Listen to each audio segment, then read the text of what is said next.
Bonjour et bienvenue à la ferme Quinn. Mon nom est Philippe Quinn, copropriétaire ici, et bienvenue à ma terre locale.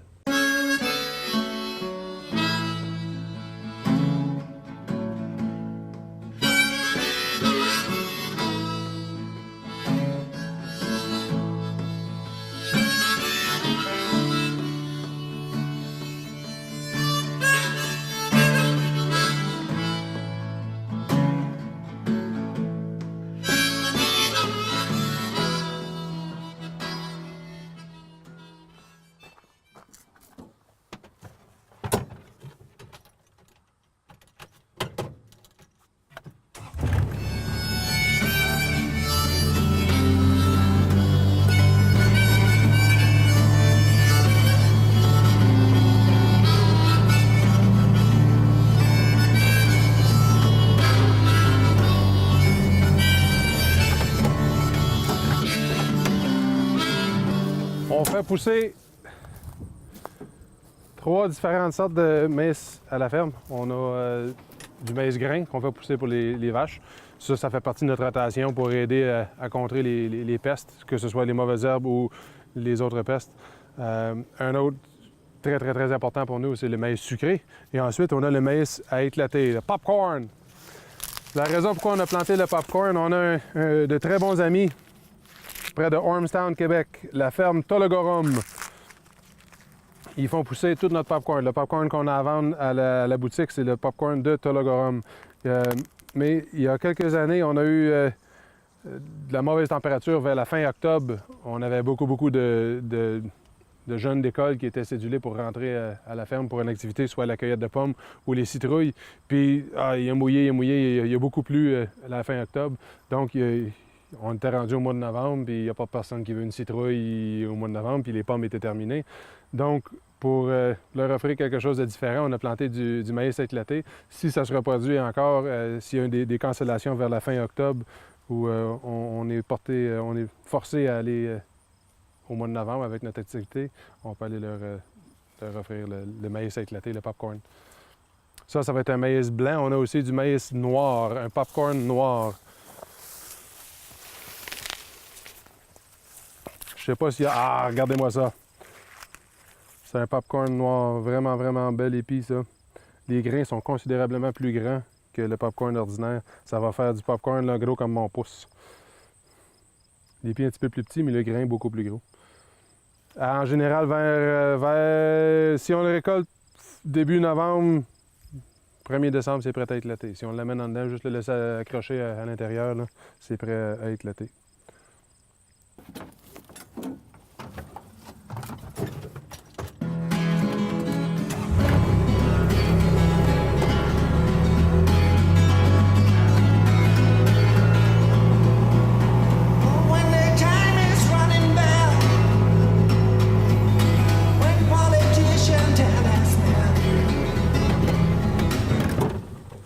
La plupart de nos arbres ici à la ferme sont taillés. Ici, on a un bel épinette. On peut voir les branches qui viennent juste d'être taillées. Ça a été fait il y a 2 semaines à peu près.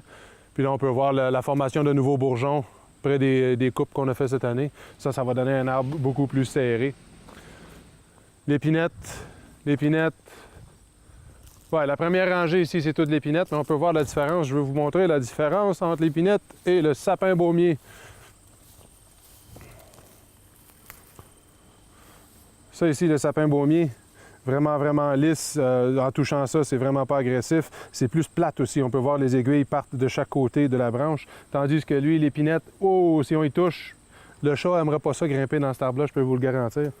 C'est une branche qui va avoir des épines tout le tour. On peut voir la différence ici. Il y a des gens qui aiment beaucoup l'épinette, mais moi, je ne l'aime pas trop. L'odeur n'est pas particulièrement plaisante. Le sapin baumier, lui, il va être vraiment là, une belle odeur, ça sent Noël. L'épinette, lui, va perdre ses aiguilles très facilement, tandis que le sapin baumier va conserver ses aiguilles beaucoup mieux. Ça va jusqu'à la Saint-Valentin, il n'y a aucun problème. Tandis que l'épinette, si on oublie de l'arroser une fois, là, au jour de l'an, je vous garantis un tapis d'aiguilles par terre.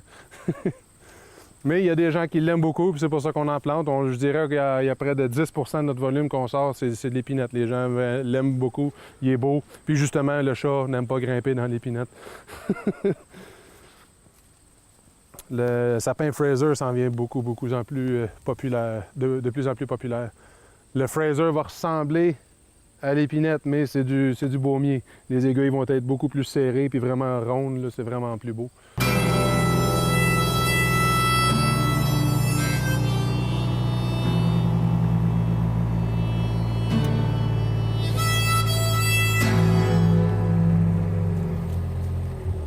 Donc, on peut voir le pin blanc, un très bel arbre, vraiment des aiguilles douces. Un petit peu moins fort, là, on ne peut pas mettre des gros ornements. Très populaire avec les gens de l'Europe de l'Est. Les Allemands, les Russes, les Polonais, l'Ukraine, vraiment plus populaire avec eux. Puis c'est un arbre qui est magnifique, vraiment beau. Ça là, on ramasse pas une aiguille par terre. Ça là, tu peux ne pas l'arroser, puis encore une fois, à la Saint-Valentin, on n'aura pas une aiguille par terre. Vraiment le fun pour ça.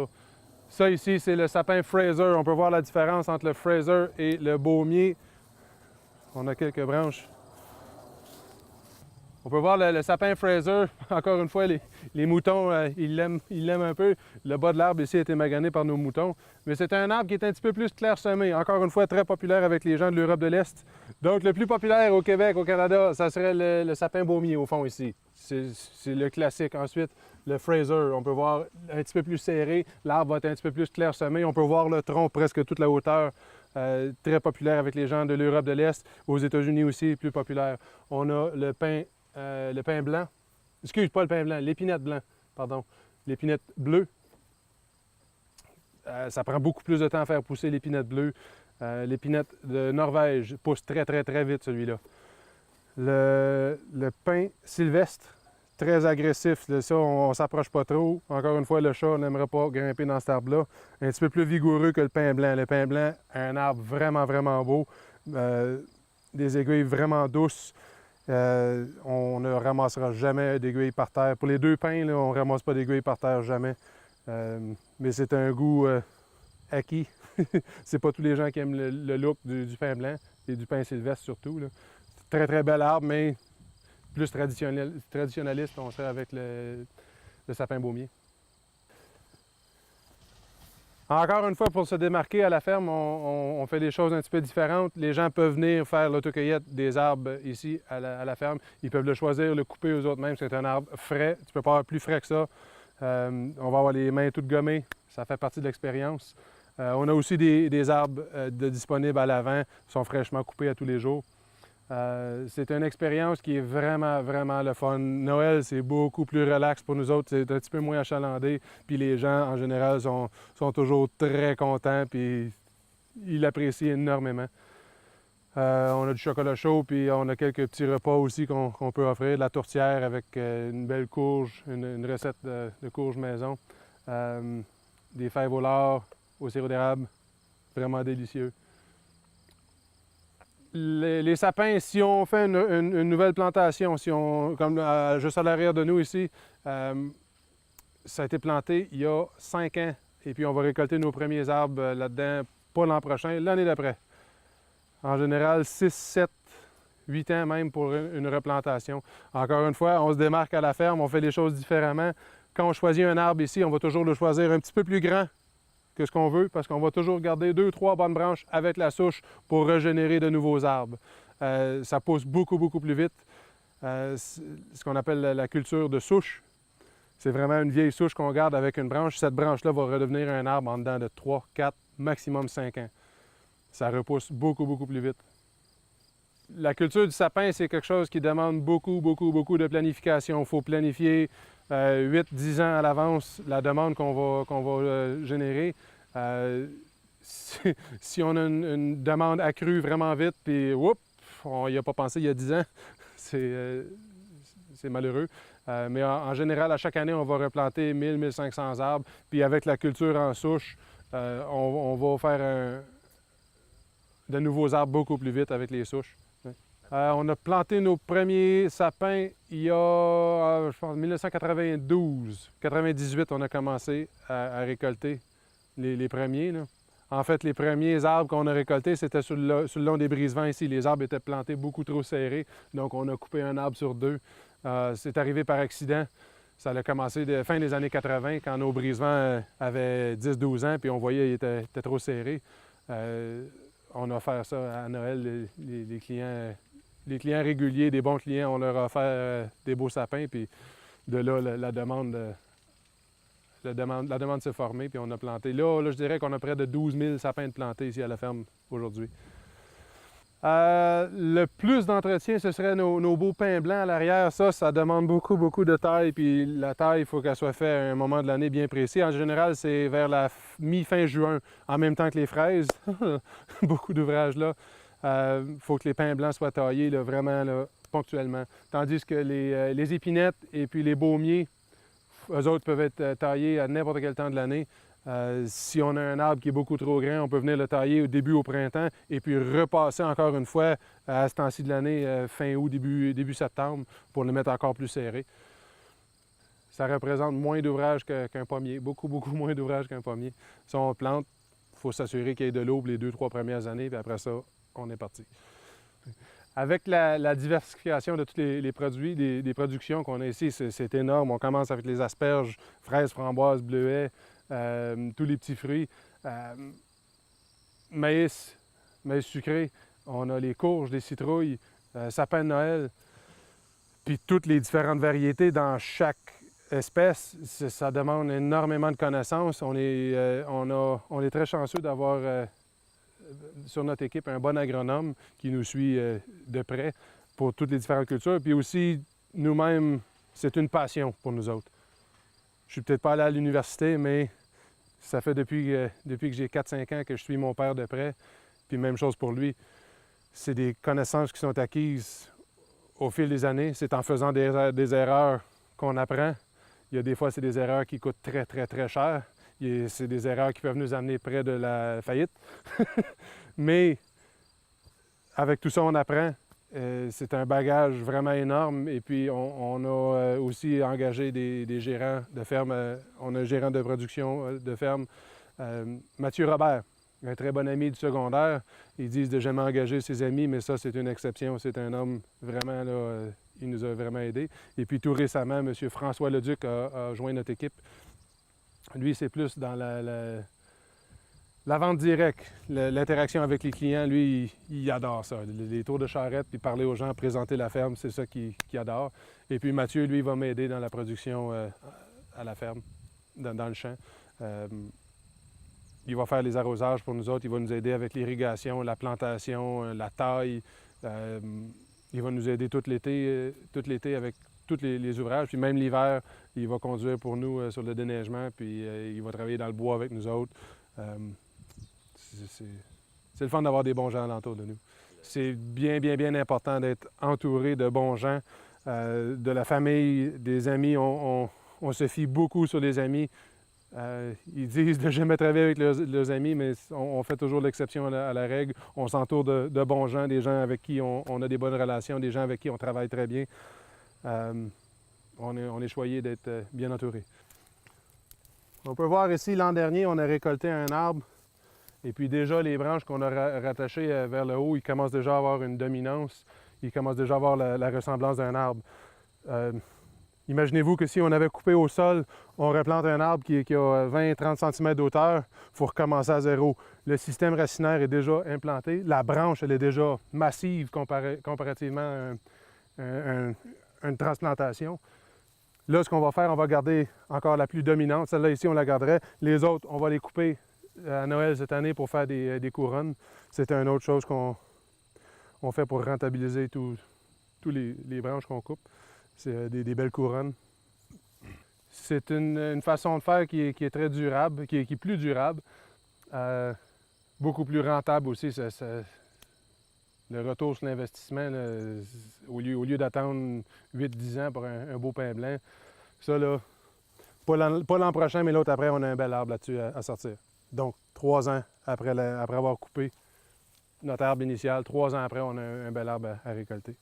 Lui, non, on va couper l'arbre, en général, il va partir d'ici. On va nettoyer les branches du bas pour qu'il se force. Il va se concentrer à faire un bel arbre en haut. Là. On va couper toutes les branches du bas, nettoyer ça. On va peut-être en laisser une ou deux près du tronc en bas. Ici, ça ici, là, on les laisserait là. Ça, là, ça va devenir un autre arbre. Il va avoir 3 ou 4 ans par le temps que celui-là est prêt à sortir. Il ne fait pas de compétition encore. Donc, dès que la roue se met à tourner, là, on est capable d'aller chercher un arbre à tous les 2 ans sur une souche. C'est une autre manière de rentabiliser. Comme je disais, comme j'expliquais, la terre ici nous coûte très cher à l'île Perrot. L'hypothèque, elle est très haute. Même avec l'escompte familial, on a des gros paiements à faire. C'est bien important d'avoir une rentabilité vraiment vite.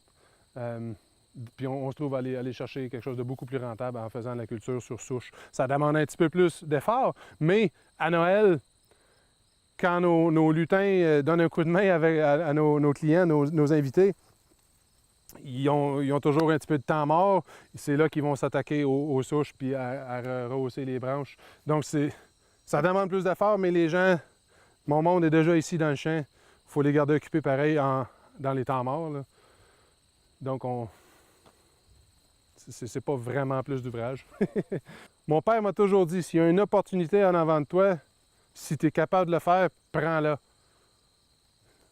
Puis quand on était plus petit, on s'était ramassé, notre première plantation, on avait planté beaucoup trop d'arbres. On a planté quasiment 5000, puis on n'avait pas de marché encore.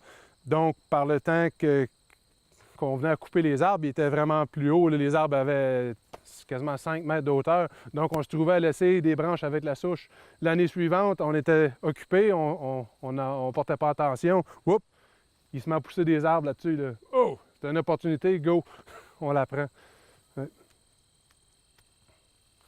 Oui, créativité, c'est nous autres, ça. À notre gauche, ici, on peut voir un de nos champs de fraises.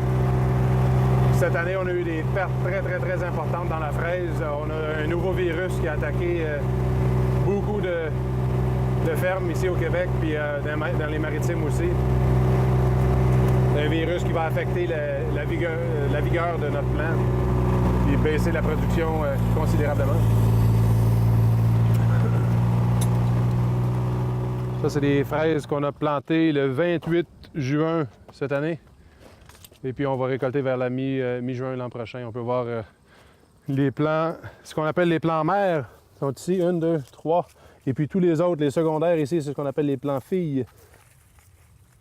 Ils sont enracinés. Ceux qui sont dans l'allée, on va passer avec le cultivateur ou le cercleur pour les ramener dans le rang.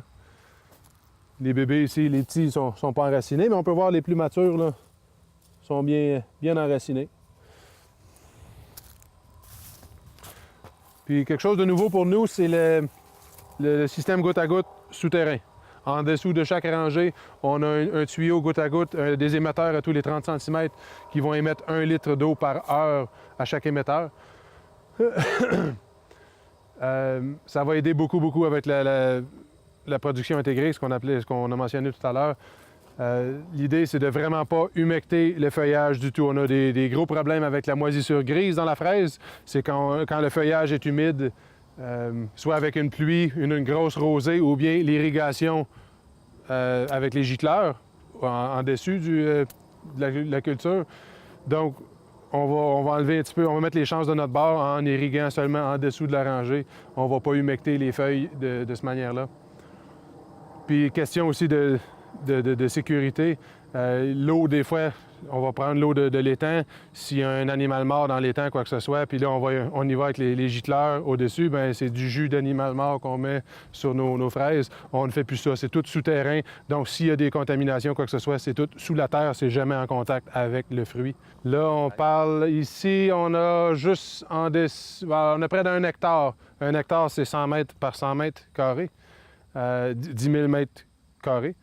On parle d'à peu près 15-16 000 plants ici qu'on a plantés le 28 juin. Ça a tout été fait. On a commencé à 7 h le matin, puis vers 6 h 30 le soir, c'était fini. On a une machine qui plante 2 rangs à la fois. On a 4 personnes assis sur la machine. Puis à chacun son tour, on met des plants dans la machine quand ça tourne.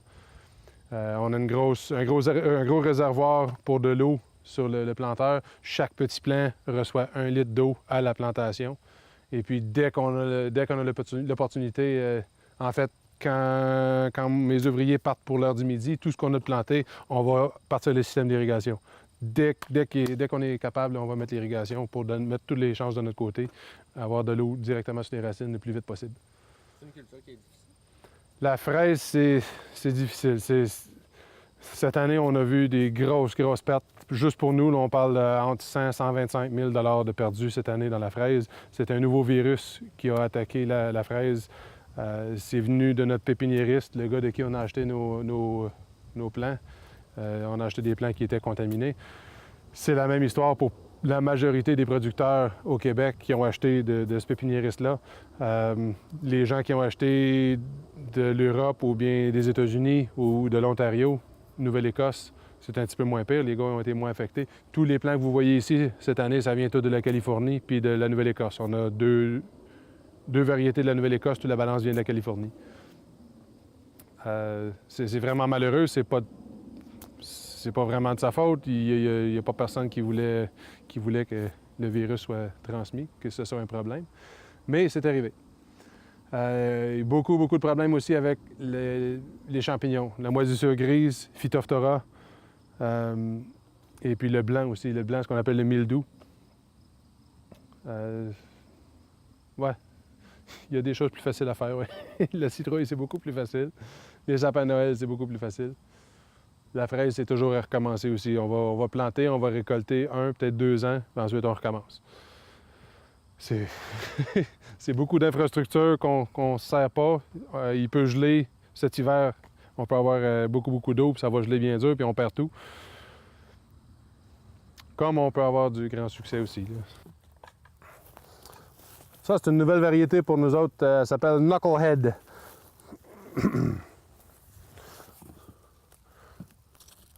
Ça ici, c'est notre turban, ça. C'est une version de la turban. Il y a des fois qu'elle va être rouge, il y a des fois qu'elle va être verte. La turban.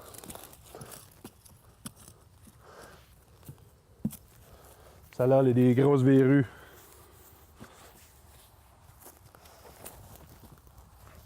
Et puis on a un champ bien plein. 3 hectares plein de citrouilles, prêtes pour les invités cet automne. On commence à récolter la citrouille vers la mi-fin septembre, pardon. Mi-fin septembre, on commence à récolter. Un beau gros champ de citrouilles à l'arrière de nous. Maintenant, on récolte vers la mi-fin septembre, aller jusqu'à l'Halloween. Puis même après l'Halloween, s'il y a des gens qui veulent des citrouilles, on va leur en vendre. Pas de problème. Un beau champ de citrouilles qui vous attend. Une petite mini pour les enfants. Un petit peu plus gros pour les plus grands enfants. Puis pour les grands enfants comme moi, hein? Haha!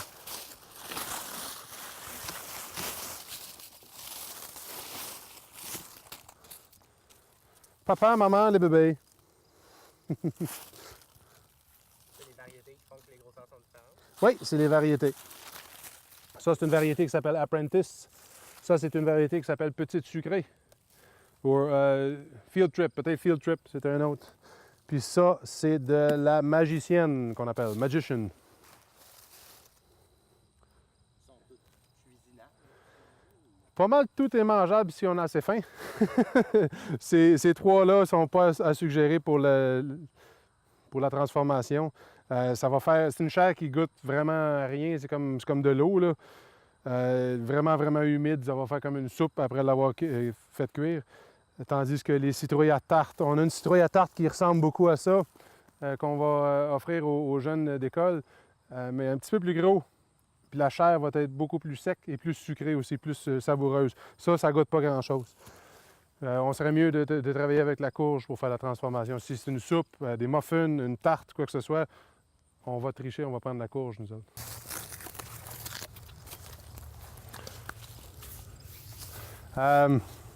On est fiers d'être diversifié en fait de pommes à la ferme, mais on est très diversifié en fait de culture aussi. On commence notre saison février-mars avec l'interprétation du sirop d'érable et puis on termine à Noël avec les sapins de Noël. Mais de ce temps-là, on s'apprête à faire la courge et les citrouilles aussi. Ici, on a notre champ de citrouilles pour les jeunes écoles, les jeunes écoliers. C'est des citrouilles un petit peu plus petites. C'est ce qu'on appelle des citrouilles à tarte. Puis il y a bien des fois qu'il y a des mamans qui vont venir avec les enfants. Donc, on a décidé cette année de planter des courges aussi avec nos petites citrouilles. Les gens peuvent choisir ce qu'ils veulent, un fruit par personne. Ici, on a de la butternut ou la courge musquée. On a la courge poivrée, on a la delicata, on a la sweet mama, on a la... Quoi d'autre qu'on a? Amber cup, c'est comme une sweet mama, mais orangée, vraiment, vraiment délicieuse. La chair jaune foncé, orange quasiment. Un petit peu sec, par contre. Il faut rajouter un petit peu d'huile d'olive ou du beurre. Ça va la rendre vraiment délicieuse. Ici, on a la delicata.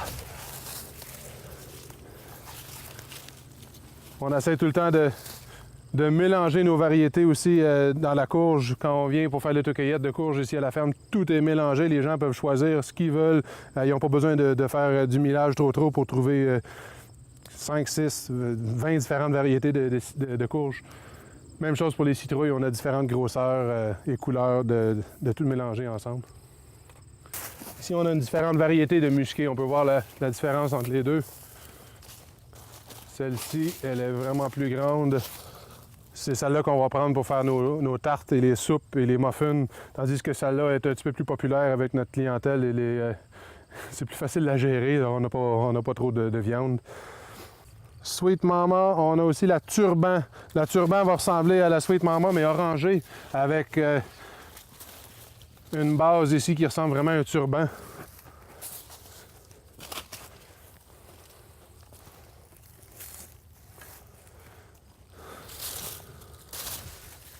Dans tout ce qu'on produit ici à la ferme, des asperges au printemps, aller jusqu'au sapin de Noël, les seules choses qu'on n'offre pas à l'autocueillette, c'est les asperges et le maïs sucré. Juste la logistique de faire l'autocueillette dans le maïs puis les asperges, on a déjà essayé puis ça marche pas. Mais cela étant dit, l'an prochain, les deux dernières fins de semaine du mois d'août, on fait le festival du maïs. C'est là qu'on va emmener les gens au champ de maïs. Puis ils peuvent avoir l'opportunité de ramasser leur propre maïs. On peut leur montrer comment ça se passe. La demande elle est vraiment, vraiment incroyable pour l'autocueillette dans le maïs. Mais comme je dis, la logistique, c'est dur un petit peu de faire une cueillette systématique avec 600 personnes.